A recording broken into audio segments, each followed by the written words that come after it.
8 suspects have been shot and killed following a shootout with police yesterday in Rosettenville in Johannesburg.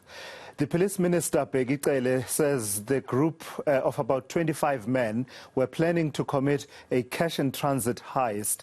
The incident left several officers wounded and 2 were airlifted to Mill Park Hospital.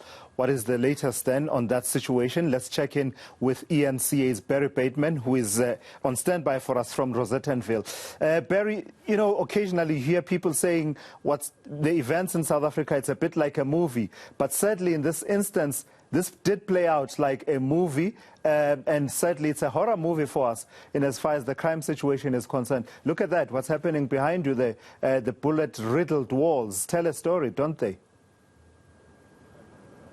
Oh, an incredible story, Tula Sizwe. I mean, you just look at these pockmarked walls behind me, but having a look at the crime scene photos from yesterday that have since emerged, 24 hours ago or about 15 hours ago, over here would have been a BMW X3 that had 2 robbers shot to death, or alleged robbers shot to death in it. Over here, we assume, to my right, where the police officers firing the shots that killed these people were standing, because we see dozens of the marks on the road, the pink spray-painted points where the spent cartridges would have been, flying out from their rifles as they engaged these suspects.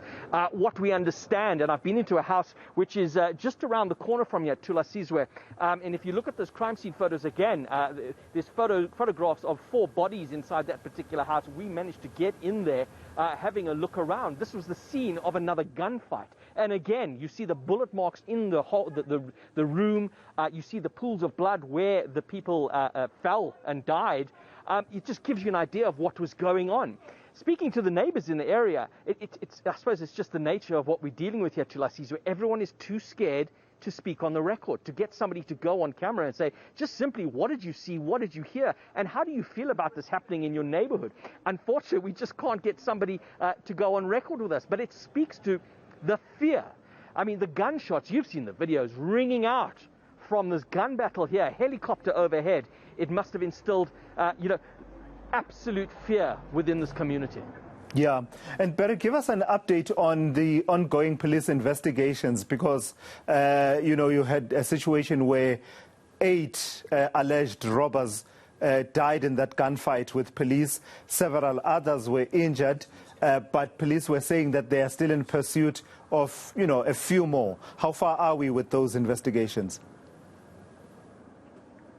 Well, we don't have an official update yet, but of course that search is on. You've got 8 dead, you've got 8 arrested, and of course 9 on the run. Speaking to people in the neighborhood here, they say apparently the police maintained a presence in the area overnight.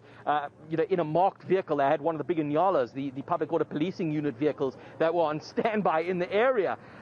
We've seen people moving out of the houses that were affected. There were 3 houses affected in total with this raids that took place. They're saying that they've been advised by the police to, move out. It's not safe. So there is the concern that the suspect that they're looking for might in fact still be in the area. So we've got a heavy police presence in the area.